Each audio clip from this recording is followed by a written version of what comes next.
Alright, so believe it or not, this is actually my very first day working full-time as a snake breeder. Pretty much living the dream down here in the basement of my house, working from home, don't really have a boss, don't have any employees, just kind of hanging out, playing with the snakes, having a good time. It is an interesting occupation. You probably haven't seen a lot of full-time snake breeders as far as people choosing that for a career path. I would say it's kind of a niche market. Not a lot of people are into it. And in this video, what I want to do is I want to show you kind of what it's like on my very first day on the job here in my reptile room. Some of the things that I have to deal with on a daily basis. Some of it is seasonal and some of it I have to do pretty much on a continual basis year round. So I thought I'd kind of start out and show you what I got going on here in my snake room working as a full-time snake breeder.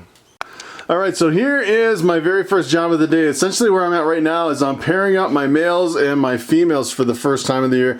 For example, in this tub, I crossed my male banana inchy clown with my female lesser clown. They've been paired up for quite a few days now and it's time to separate them. So you can actually see the lesser clown's kind of going into shed a little bit. But when I was pulling all my males out of my tubs, I realized that I need to go through and clean all these tubs. So essentially what I did is I cleaned the tubs as I pulled the males out. So now in order to put the males back in their original tubs, actually I'm going to have to make up some coconut husk chip from the block to put in these tubs before I can actually pull the males and separate them from the females. Alright, so I've had quite a few people ask me what I use for bedding for my snakes, and this is what I use.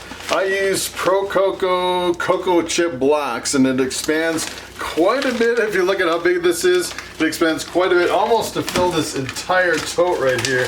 And I opened it up, took the plastic off here, and I'll show you how I expand these. So essentially what I do is I fill the sink with like a lukewarm water. I actually keep these out in the garage, so I want this a little bit warmer so it warms up the block.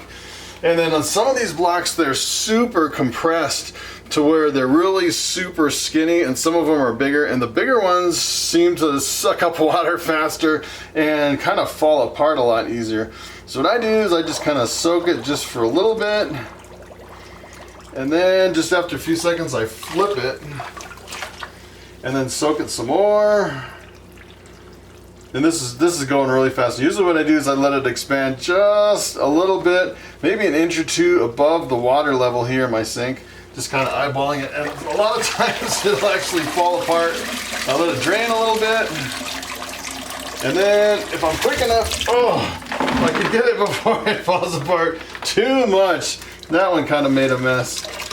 But that is what I use, and essentially what it is it is a really nice coconut husk, really rich, it really absorbs moisture and it cuts down on the smells and everything. It's a little bit messy here in the kitchen, but it's pretty easy to expand.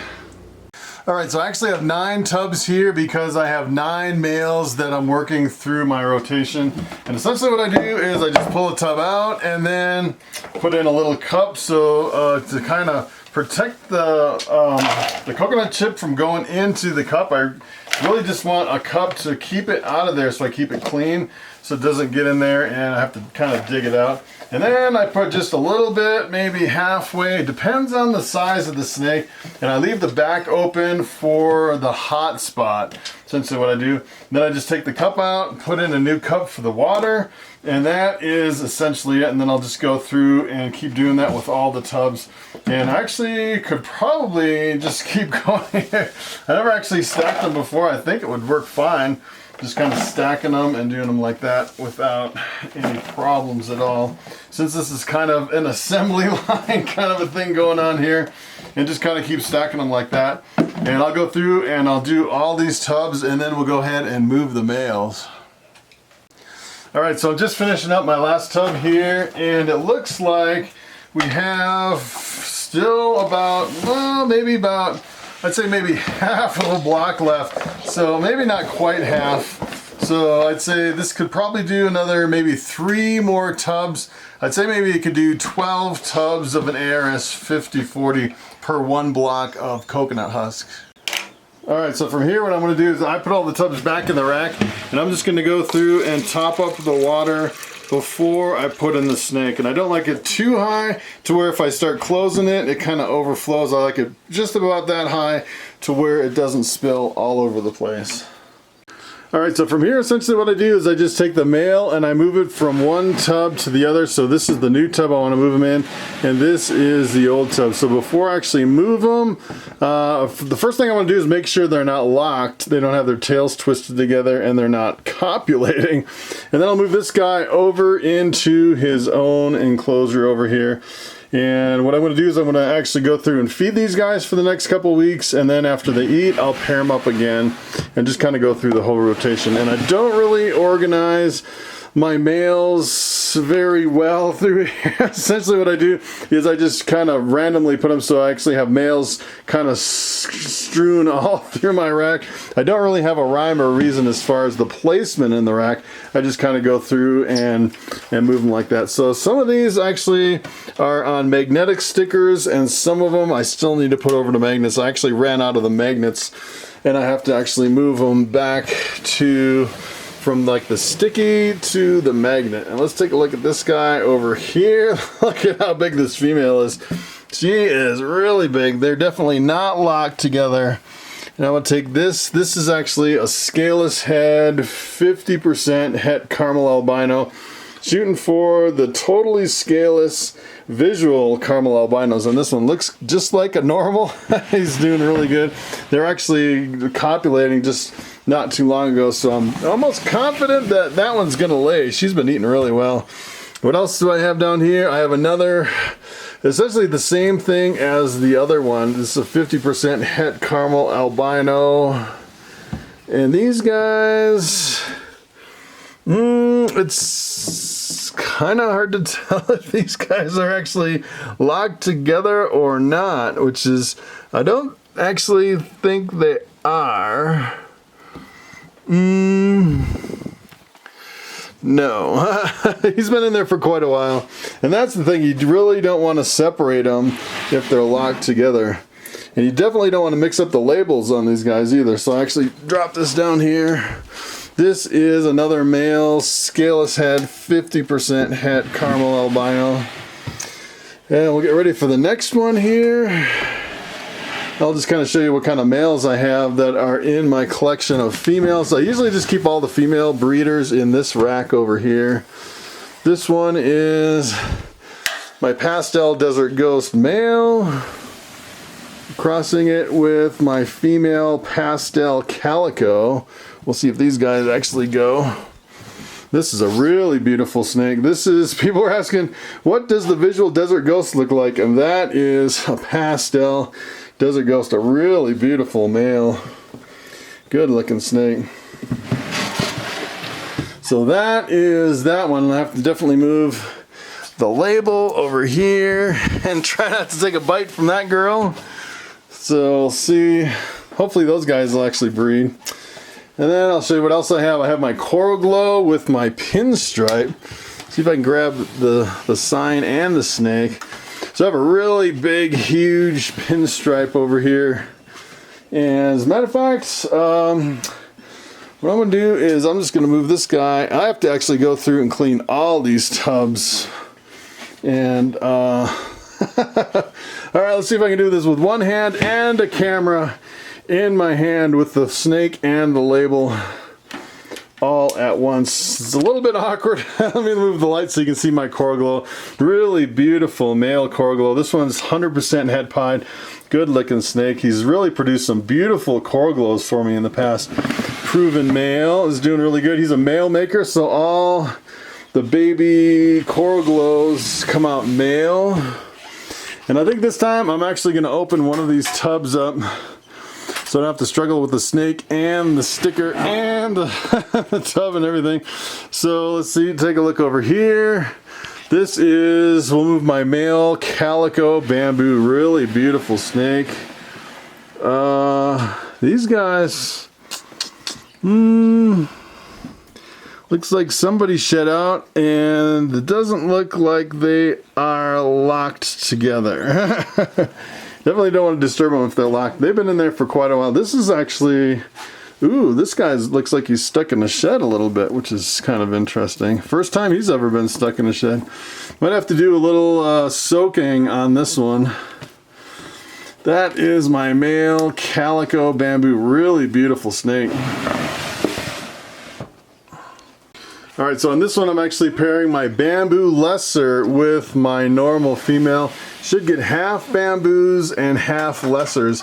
It's interesting from a completely white snake that you would actually get bamboos. It's kind of an interesting phenomenon where you have a white snake with blue eyes. It's an allelic combo, so it's pretty much 50-50. Acts like a super, really good looking snake. And I actually got my little ladder here so I can get up on this one, up on this rack. This is a really beautiful male bamboo lesser, looking really good. All right, so I have my fire pied male in here paired up with my pied female, and these guys don't look locked up. Looks like they're kind of cozy up on top of each other. That's pretty funny. So I'll move this guy over to his own tub so I can feed him and give him a break. And that is a really cool snake. It looks like he's kind of stuck in shed too. I don't know what's going on with these snakes. It looks like it may have gotten a little low in the humidity. All right, so here is the last male that I'm going to move over. This is actually my albino pied male crossed with my albino female. Take a look at these guys. Not paired up. So what I'm going to do is I want to move him over to this tub. Really good looking snake, this male albino pied. I actually got one visual albino pied female one year. Crossed him with my albino het pied, but she's been a real picky eater. She actually has the year off. All right, so here's one more job that a snake breeder has to do if you raise rodents, and that is clean the mice and the rats.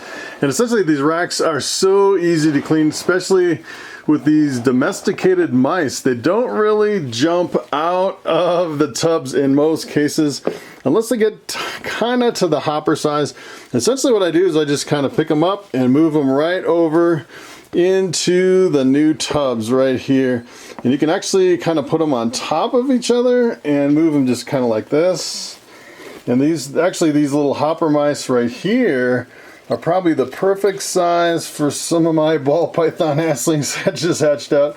So it's definitely going to be feeding day here probably tomorrow on some of these. And I just kind of pick them up one by one, the bigger ones, and move them. And you can see they kind of want to get out, but they don't really get out, which is really cool with these white mice. It's really kind of neat that they don't actually, in most cases, they don't actually jump out of the tub. I haven't really lost any yet. And then these little tiny ones, you can just kind of pick them up and move them. The problem is if you have little tiny ones in here with the big ones, a lot of times the little hopper mice will actually eat and kill these. So a lot of times you want to kind of stay on top of separating a lot of the hoppers. This is probably the max that I would keep as far as the population in here. And it's funny because these get really kind of overcrowded just for a little bit, and then you feed off all the hoppers and it thins out. So it's not really an issue with overcrowding when you have lots and lots of snakes. Let's see if I can get this in here without him hopping out. Let's see. There we go. There we go. All right, so that is pretty much it as far as cleaning tubs. All right, so it is time for the question of the day. And Tariq Marie Salih asks, when I'm bringing snakes into a reptile show, do I still bring them in if they're going into shed? And that is a very good question. Usually if ball pythons are going into a shed, they look really dull and faded out. You would think it'd be kind of hard to sell, but a lot of people know, especially if you're into ball pythons, you know what they're supposed to look like in most cases, and you don't really care if they're going into shed. As a matter of fact, a lot of times when I'm sitting there at the reptile show for the full 2 days, a lot of them will actually shed in the display cases. So one day they'll look really dull, and the next day they'll look really bright. It's pretty amazing. So that is pretty much it. Thanks for watching, and I will see you next time.